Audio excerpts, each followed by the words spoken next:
Mirëmëngjes, sot do doja të flisnim për një nga fenomenet më të shëmtuara që ka shoqëruar shoqërinë shqiptare në tranzicion, në 33 vitet e fundit. Në fakt, për të qenë korrekt, ndërtimet informale, sepse për atë do flasim sot, kanë pasur ose janë shfaqur edhe më përpara se sa, edhe në vitet e fundit të socializmit, sporadike por gjithsesi fenomeni njëi, kryesisht në rrethinat e Tiranës.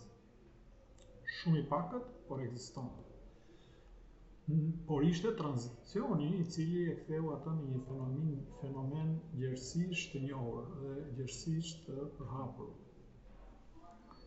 Si nisi për shkak të rënies së sistemit komunist. Si nisi të masivizohej për shkak të rënies së sistemit komunist. Rënia e sistemit komunist ndryshoi një qere me balancë dhe dy më kryesoret janë së pari humbën shërbimet kryesore që ofron shteti, sikurse është arsimi dhe shëndetësia. Periferitë e Abdeut nuk kishin më as arsim për fëmijët e tyre, as shëndetësi për vete dhe për fëmijët e tyre. Sepse, si thuash, njerëzit që i ofronin ekspertiza që ofronte këto shërbime në për qytetet dhe rrethet pa akoma më keq në fshatrat periferike, ishin njerëz të ardhur nga qendra e Shqipërisë, të arsimuar në arsim të lartë dhe të çuar atje nga partia. Por me rënien e partisë i ikën u larguan sepse nuk kishin më një detyrim për të mbajtur në ato troja. Arsye e dytë ishte punësimi. Punësimi humi sepse ranë ndërmarrje shtetërore dhe duhet kuptojmë që Shqipëria socialiste kishte, s'po them pjesën ndërmuese, s'po them më saktë të gjithë, por pjesën ndërmuese të popullsisë në vend dhe pothuajse të gjithë në qytet, ishin të punësuar në shtet. Pra ishte shteti ai që kishte marrë punë. Me rënien e shtetit, ranë dhe ndërmarrjet ekonomike, në këtë kuptim ra edhe punësimi. Këto çfarë sollën të dyja bashkë?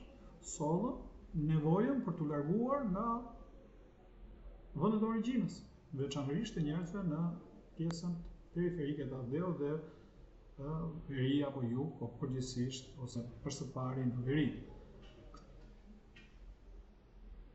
Dhe çfarë ndodhi më tej? Ndodhi që shteti i ri, i sapo krijuar, nuk ishte ose ishte e paaftë të siguronte dy të drejtat themelore të shtetëve. E para një drejtë themelore e cila rrihet nga kushtetuta e lirisë së lëvizjes, pra çdo njeri vendos vetë ku do të banojë, dhe së dyti, shteti si thuash, nuk pati aftësinë të siguronte planifikime të cilat më tej do zhvilloheshin nga kompani private dhe do krijoheshin një stok i ri banesave në një shpërndarje të ndryshme nga ajo socialiste, sepse edhe kushtet ishin të ndryshme nga ajo socialiste. Këto dështime çfarë sollën që në vitin 1998 në rrethinat e Tiranës, por jo vetëm, edhe në rrethinat e tjera ose qyteteve të tjera të rëndësishme të vendit, u krijua një stok i ndërtesave informale. Kështu për shembull në zonën e Bathores u zun rreth 200 hektar tokë nga rreth 1750 familje. Në këtë kuptim, Banka Botërore në atë kohë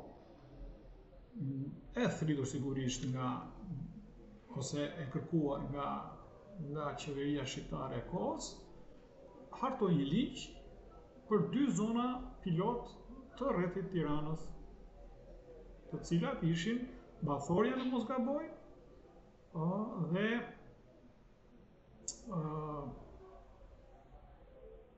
një zonë tjetër, Breglumas në Laprak. Ky ligj ishte edhe, si thuash, sikur do ta shikojmë në komunikimet e mëtejshme ishte edhe dëmin e madh që u bë shoqërisë shqiptare në këtë drejtim, sepse ai përcaktonte që nga skema e trajtimit të çështjes ligjore, të çështjes së ndërtesave informale, u përjashtua pronari tokës, të cilit ju premtua se do të dëmshpërbleqë. Ky është kurthi sipas meje, që ndoshta ata se kanë bërë për të na dëmtuar ne, por gjithsesi na ka dëmtuar ne në këto sa vjet vajti, 30 vjet të paktën, duke hequr ato zhvillimet sporadike të viteve të para, po e zëm nga 95-a e mbrapa. Po çfarë solli kjo? Solli pamundësinë për së pari që ky proces të kryej, sepse përjashtimi i këtyre njerëzve, pronarëve legjitim nga përfitimi nga prona vet dhe kompensimi i tyre, kërkonte një sasi parash. Nëse ne i kërkonim, ose shoqëria i kërkonte nga njerëzit që kishin ndërtuar në mënyrë informale këto para, ishte e pamundur dhe në një analizë të Bankës Botërore të asaj kohe, vetëm për Bathoren, ose kur u analizua një zonë e Bathores, një sipërfaqe prej 13 hektarësh të zënë nga ndërtesat informale, mund të grumbulloheshin rreth 1.3 milion dollar apo 10, si thua, $10 për çdo hektar, gjë që ishte e pamundur të plotësonte sasinë e madhe të parave që do të duheshin për dëmshpërblimin e pronarëve. $10 për hektar është një shifër qesharake, shumë tepër. Sidoqoftë, ky ligj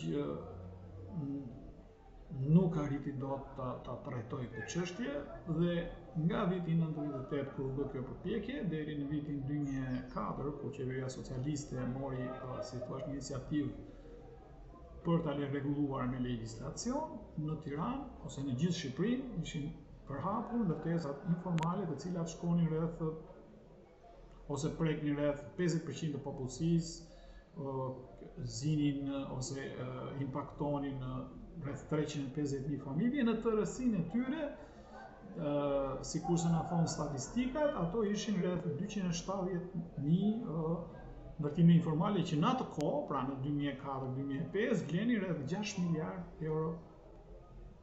Apo ishin sa dyfishi i kursimeve të shqiptarëve në përbanga të asaj periudhe. Pas vitit 2004, sepse ky ligj që hartoi dhe miratoi në 2004 në qeveria socialiste, nuk pati mundësi të implementohej. Në vitin 2005 vjen në pushtet Partia Demokratike dhe hartoi ligjin e vet, ligj i cili, si thua, kishte ose mund të dallojmë dy karakteristika kryesore. E para njëherë, diferenca me ligjin socialist të 2004 ishte vetëm se kush do bëhet më parë urbanizimi apo legalizimi, çka është një budallëk më vete, sepse legalizimi është një procedurë thjesht administrative, ti njeh që ekziston një ndërtesë, kaq pikë, bëhet për pak ditë. Shkohet, matet, hidhet në sistem dhe ja, u mbyll. Ky është procesi i legalizimit, kurse procedura e legalizimit, kurse urbanizimi është një proces që ka nisur 13.000 vjet më parë, kur u krijuan ato qendrat e para të banuara, para 12.000 vjetësh, dhe vazhdon dhe do vazhdojë për sa kohë do ketë njerëzimi. Sidoqoftë, ky është dallimi i parë. Partia Demokratike ishte një për legalizim, pastaj për urbanizim, Partia Socialiste ishte për urbanizim dhe pastaj legalizim, çka kjo e dyta sapo e thanë që nuk bën kuptim logjik. Kurse karakteristika e dytë ose gjë e dytë që duhet vërejtur këtu është që edhe Partia Demokratike ndoqi të njëjtën filozofi si ai vitit 98, i sjell në ligjin e vitit 2004 të Partisë Socialiste, sipas të cilës pronarët përjashtoheshin nga, si thua, administrimi i këtij procesi, jo në kuptimin juridik të fjalës, në kuptimin e trajtimit kush bën pjesë dhe çfarë, kush kontribon dhe kush përfiton nga ky proces në këtë kuptim. Çka ka ndodhur? Ka ndodhur që përjashtimi i pronarëve ka vënë në shpinën e publikut shqiptar një peshë shumë të madhe për cilën ne do flasim një herë tjetër. Dhe këtu hyn ligji i Partisë Demokratike në 2006, sikur se e thanë, ligj i cili do të ndryshojë për plot 12 herë. në këto vite që nga 2006 deri tani dhe që e kanë bërë procesin të tmerrshëm. Pra, edhe këtu duhet bërë një kuptim i qartë, sepse është i rëndësishëm. Nëse në vitin 98 Partia Demokratike i kishte lënë pushtetin, gjendeshin rreth 12-13.000 ndërtesa në periferi të Tiranës informale. Në vitin 2005, kur Partia Demokratike e mori pushtetin, ato ishin rreth 270.000, të paktën kaq ishin dhe deklarimet. Kur Partia Demokratike e la pushtetin në vitin 2013, këto ishin rritur, ishin shkuar 350.000-360.000 ndërtesa informale, ndërsa sot, sipas deklarimeve zyrtare të drejtueses sa institucionit përkatës, drejtuesit në fillim zoti Dame dhe tani zonja Zbici, që merren me këtë proces, kanë arritur rreth 500 ca mijë, thot ajo, por kam frikë se kanë kaluar 600.000. Ndërtesa informale dhe shtesa informale në ndërtesa formale. Po psi ka ardhur kjo? Kjo ka ardhur pikërisht prej pikërisht këtij fakti që mizura në gojën parë përjashtimi pronarit. Kjo i ka ndihmuar, si thua, qeveritë të gjitha kohëve, politikën në përgjithësi, që për shkak të trysnisë që kanë ndjenjë nga poshtë nga njerëzit që kanë nevojë të legalizojnë, të cilët janë shtuar, ne thamë në vitin 2004-2005 për bënin 350.000 familje. 350.000 familje do thotë gjysma e popullsisë. Më shumë se gjysma e zhvillimit ndërtimor ishte informal në 2005. Imagjinoni tani që janë pothuajse dyfishuar një tmerr. Këtu po e mbyllim sepse kjo është një çështje shumë delikate dhe ne nuk do ta lëmë kaq, por një parashkrim i përgjithshëm mbi procesin e legalizimeve, mbi ndërtesat informale dhe mbi procesin e legalizimeve është ky që sapo do